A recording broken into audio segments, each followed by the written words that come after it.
इस घटना के बाद कम से कम 80 टीचर का मेरे पास कॉल आया और वो सब मेरे साथ हैं। मैंने बोला कि सर ये सुप्रीम कोर्ट का ऑर्डर है कि ग्रेजुएटी देनी है और ये हाई कोर्ट का ऑर्डर है कि कोविड का पैसा देना है। फिर डीओ साहब ने बोला कि कोई सुप्रीम कोर्ट का ऑर्डर नहीं मानते हम लोग, सहमति पत्र बनाने के लिए बोलने लगे। तो मैंने सहमति पत्र पे साइन करने से मना कर दिया। 27/9/2022 को जेडी साहब ने बुलाया था और स्कूल की प्रिंसिपल, वाइस प्रिंसिपल या मैनेजर को भी हाजिर होने के लिए बोला था, जो कि रोहित नगर से तो कोई भी नहीं आया और इनके 2 बंदे आए थे। मुझे नहीं पता वो कौन से स्कूल से थे। तो मैं तो 10:50 पे वहाँ पे आ गई थी। जेडी साहब थोड़ा लेट आए, 1 बजे के करीब हमारी वहाँ पे मीटिंग हुई थी। मुझे अंदर बुलाया गया था और जो 11 चीज़ें मांगने के लिए जेडी साहब ने बोला था, वो 11 चीज़ों में से वो कुछ भी लेके नहीं आए, क्योंकि मैंने उसकी प्रति भी मांगनी चाहिए तो मुझे देने से मना कर दिया उन लोगों ने।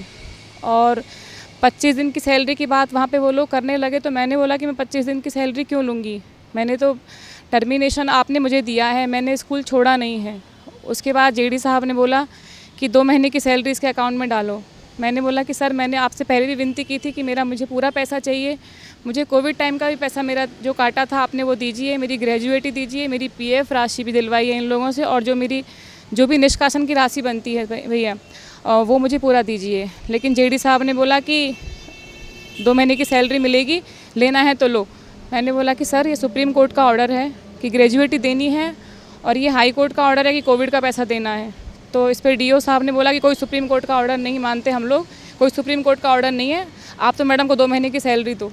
तो उन्होंने बोला कि सर 2 महीने की सैलरी तो हम मैडम को दे रहे थे, लेकिन उन्होंने लेने से मना कर दिया। लेकिन जब मैं स्कूल गई थी 8 सितंबर को, तब मुझे 25 दिन की सैलरी दे रहे थे ये लोग, तो मैंने लेने से मना कर दिया था। फिर जेडी साहब ने बोला, उन्होंने बोला कि मैडम ने नहीं लिया, तो जेडी साहब ने बोला कि नहीं ले रही है तो क्या मतलब है इसका, अकाउंट में डालो इनके। मैंने बोला कि सर नहीं, मैं 2 महीने की सैलरी तो नहीं लूँगी, क्योंकि 2 महीने की सैलरी लेने के बाद नीतीश विश्वास सर ने भी 2 महीने की सैलरी ली थी, तो आज उनका ये हाल है कि वो अभी तक उनका पैसा उनको वापस नहीं मिला है। मैंने मना कर दिया और मैंने बहुत बोला, और हाई कोर्ट और सुप्रीम कोर्ट के ऑर्डर भी मैं लेके गई थी, मैंने उनको दिखाने की कोशिश की, तो मेरे वो ऑर्डर भी नहीं देखे, और किस तरह से इन्होंने वहाँ पे मजाक बनाया है न्यायालय का, वो मैं अच्छी तरह से देख रही थी वहाँ पे हर चीज़। मैंने इनसे बहुत विनती की, लेकिन ये लोग मेरी बात नहीं सुनने को तैयार हुए और सहमति पत्र बनाने के लिए बोलने लगे। तो मैंने सहमति पत्र पे साइन करने से मना कर दिया। नहीं, तो आपके अकाउंट में सैलरी जो डाली गई है तो आपसे परमिशन के बिना डाली गई? अभी 29 तारीख को मेरे अकाउंट में पैसे आए, एक बार आए 23,216 और एक बार आए 28,733, 5 मिनट के गैप के अंदर आए। अगर मेरी सैलरी की बात करें, अगर ये सागर पब्लिक स्कूल ने डाली है सैलरी, तो सागर पब्लिक स्कूल उस पर शो नहीं हो रहा है, क्योंकि सागर पब्लिक स्कूल की सैलरी जब भी मुझे मिलती थी तो सागर पब्लिक स्कूल लिखा हुआ आता था। इस बार इन लोगों ने डाली है तो सागर पब्लिक स्कूल तो लिखा हुआ नहीं आ रहा है। 28,733 जो मेरी सैलरी डाली है वो मेरी इन हैंड सैलरी थी। इसके अलावा जो 23,000 रुपये डाला है वो मेरी एक्चुअल सैलरी है ही नहीं, तो मुझे नहीं पता इन्होंने उसमें से भी पैसा काट लिया। और अगर मैं मेरी पीएफ राशि को देखूँ तो मेरा पीएफ भी इन लोगों ने कम काट के डाला है उसमें। मेरी 32,733 रुपये थी, लेकिन अभी 32,500 रुपये ये मुझे बता रहे हैं। तो आपने वो पैसे निकाले अकाउंट से? नहीं, मैंने अकाउंट से पैसे नहीं निकाले अभी तक।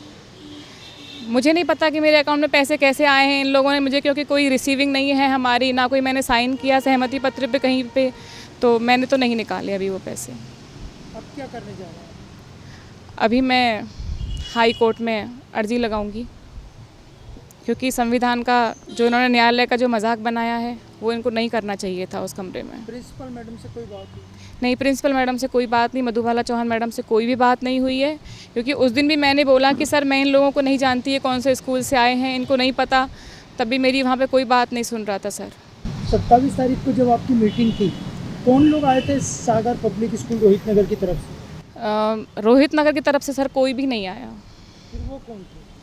वो जब मैंने पूछा नीतीश सर से तो उन्होंने बताया कि ये तो गांधीनगर का वो है, मैनेजर है, चंद्रा सरनेम था उनका। अब क्या चाहती मैं हैं कभी नहीं मिली उनसे, आज तक आप? नहीं उनसे क्या मिली। चाहती हैं आप? सर मैं चाहती हूँ कि मेरा जो पैसा है मुझे वापस मिले, नहीं तो मैं कार्यवाही जारी रखूँगी अपनी आगे। कानूनी कार्रवाई? बिल्कुल कानूनी कार्रवाई करूँगी। अभी तक आपने जितनी शिकायतें की है उस पर कोई एक्शन हुआ?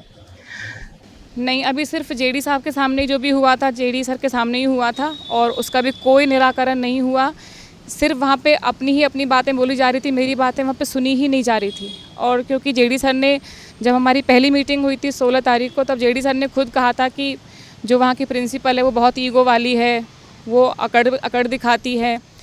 मुझे उनसे पूरी उम्मीद थी कि वो न्याय करेंगे, लेकिन जब मैं 27 तारीख को गई तो सीन पूरा चेंज था सर।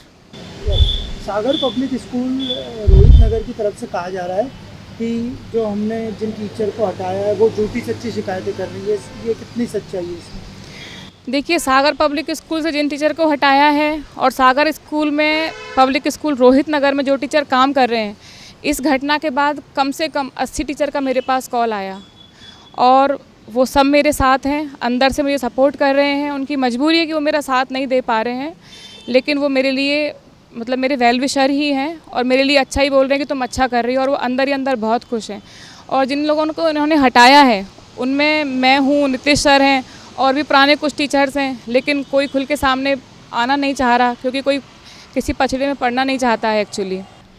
स्कूल के अलावा जो बाहर के और स्कूलों के टीचर हैं, इवन पेरेंट्स, मेरे पास सबके कॉल आ रहे हैं और सब ने मुझे अच्छा विश ही किया है और सब मेरे लिए प्रार्थना ही कर रहे हैं। किसी ने भी मुझसे नेगेटिव नहीं बोला कि मैं गलत कर रही हूँ, सब मेरे साथ हैं। सब ने मुझसे बोला है कि आप लड़ाई को जारी रखना, भगवान आपका ज़रूर साथ देगा।